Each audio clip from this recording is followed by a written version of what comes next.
Hello, my art darlings. Know the art here with another speed coloring piece. Today's piece is my infamous pumpkin head. I love drawing this gal. I've been drawing her for a while now, and so I thought for today's video I would talk about my pumpkin head obsession. It has dwindled over the years. I don't draw her as much as I used to.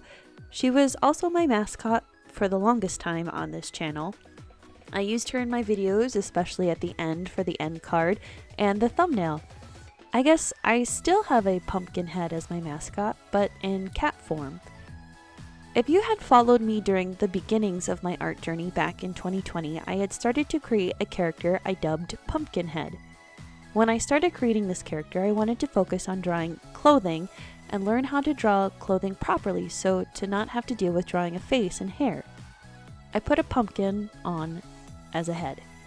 I also wanted to work on creating my own characters and my own art. I had fallen into just drawing fan art and draw this in your style challenges.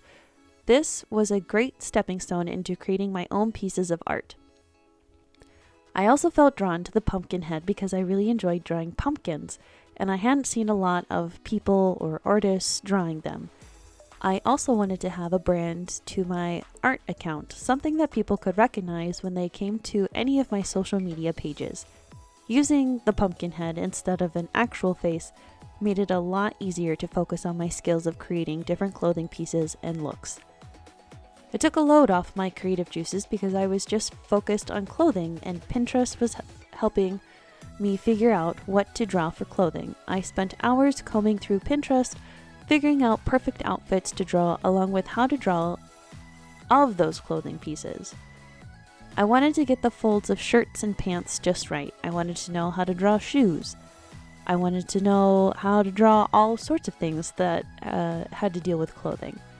Learning how to color was also on my to-do list as well, since I wasn't fully proficient in understanding how to color or how to add value to my artwork. Having the Pumpkinhead gals made it easier for me to learn and explore without having to come up with something new. I also wanted to really dive into my spooky side.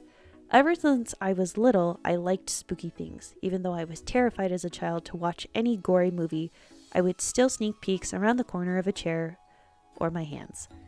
I loved the feeling I got, the suspense of what would happen next, but I did not like the gory side of it. It always upset my stomach. I could not handle it. I would get that throw-up-y feeling all the time. I remember one time I had to leave a slumber party early and because we watched too many gory horror movies. And by gory horror movies, it was like Final Destination 2. I don't remember. It was the one with like the logs and stuff. I don't remember that one. 13 Ghosts and Scream. And I just could not handle all of those. I think the next time I watched any of those kind of movies with friends was The Devil's Reject. And for some reason I found that movie funny. I don't know why. I guess I tried to make it funnier for myself to be like, ha ha ha, it's not as scary as it is. Oh God, why am I watching this? Anyway, as I got older, I realized I was more into the psychological thriller and ghost horror movies and books. I wanted my spooky side to be free and really embrace that side of me that was living deep down inside of me. I was able to explore it more during the pandemic since all we had was time and a little extra money for me since my student loans were on pause. For myself, I didn't really have an aesthetic. When I was younger, I would bounce from trend to trend that my friends had. When I was in college, it was based on who my roommate was at the time, along with being comfy. Okay, so I gotta backtrack a little bit because when I was younger, I didn't really follow trend to trend until high school because I didn't want to dress like a girl when I was younger. I didn't want to wear a dress, a skirt. I didn't want to wear pink or purple. I wanted to wear t-shirts, graphic t-shirts, and like shorts or jeans. And so I was just not having it as a younger kid. I looked like a boy. I didn't mean to look like a boy. It just turned out that way. And it wasn't until high school that I started to dress, I wouldn't say more feminine, but clothing that like actually fit me. I wasn't like 3 sizes, not my size in a way. And then in college, I really did look to my roommates for clothing and fashion tips. Whatever they bought, I would buy something similar to it because I really liked their style, and it was just funny to see myself kind of change from freshman year to senior year of college.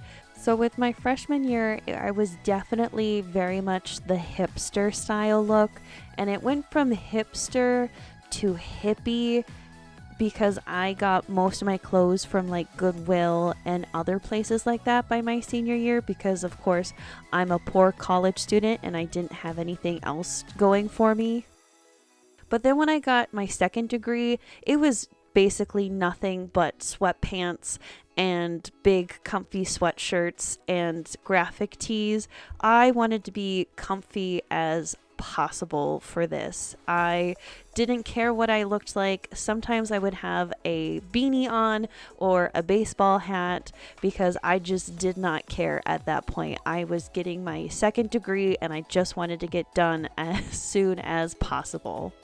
After that, when I became a teacher, I tried to be professional and then eased into that art teacher aesthetic. So like big cardigans, crazy comfy pants, graphic tees that had Bob Ross on them.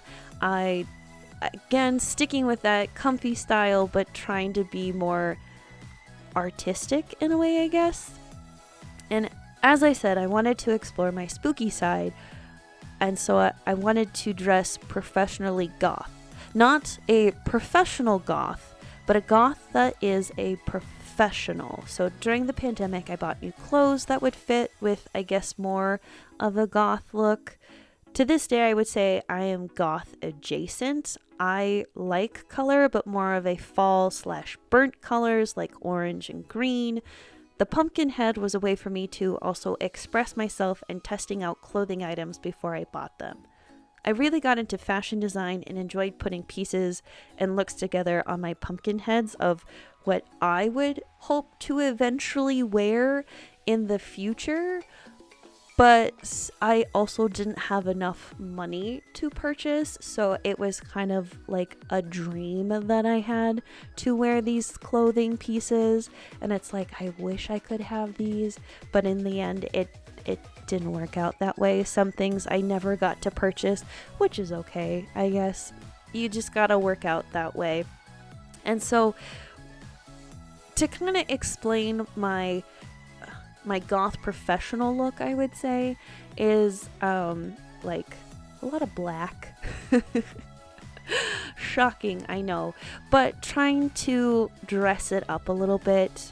I wear a lot of button downs. I bought a lot of things from places like Unique Vintage, but apparently now I found out that they steal artist artwork, so don't shop there. ModCloth is a good one. EmmaandSprout.com is where I've started to get a lot of more of my button down and dresses to wear. They've got some really good stuff and they're size inclusive, so that's pretty neat. And then Hot Topic and Box Lunch, of course, are kind of the mainstays. And then I just kind of randomly find things during the Halloween season that I try and incorporate as my clothing now. So it's kind of in a collection of goth adjacent, but I try and make it comfy and professional as an art teacher in a way. So, and I gotta say, having the pumpkin heads has been really nice to help me kind of learn the fashion design in a way, and I've really enjoyed that the journey that my Pumpkinhead gals have brought me, I was able to grow, learn, and explore my art through them, and I am grateful that I have them in case I ever get stuck in a rut. They are a comfort character to me. I believe everyone should have a comfort character that they can always fall back on if they are feeling stuck with their art or in an art block. Just to keep those creative juices flowing, it keeps the ability sharp and honed for when the art block releases itself and you once again can draw to your heart's content. I gotta say, I don't have much else to say on the matter, as I guess it's not that interesting about my Pumpkinhead obsession. It's just kind of how I became to be and who I am now and what my brand is as Know the Art. And so if you liked what you heard or watched me do, you can always like, subscribe, and ring that bell for notification. And as always, remember, eat well, sleep well, and stay hydrated. Bye.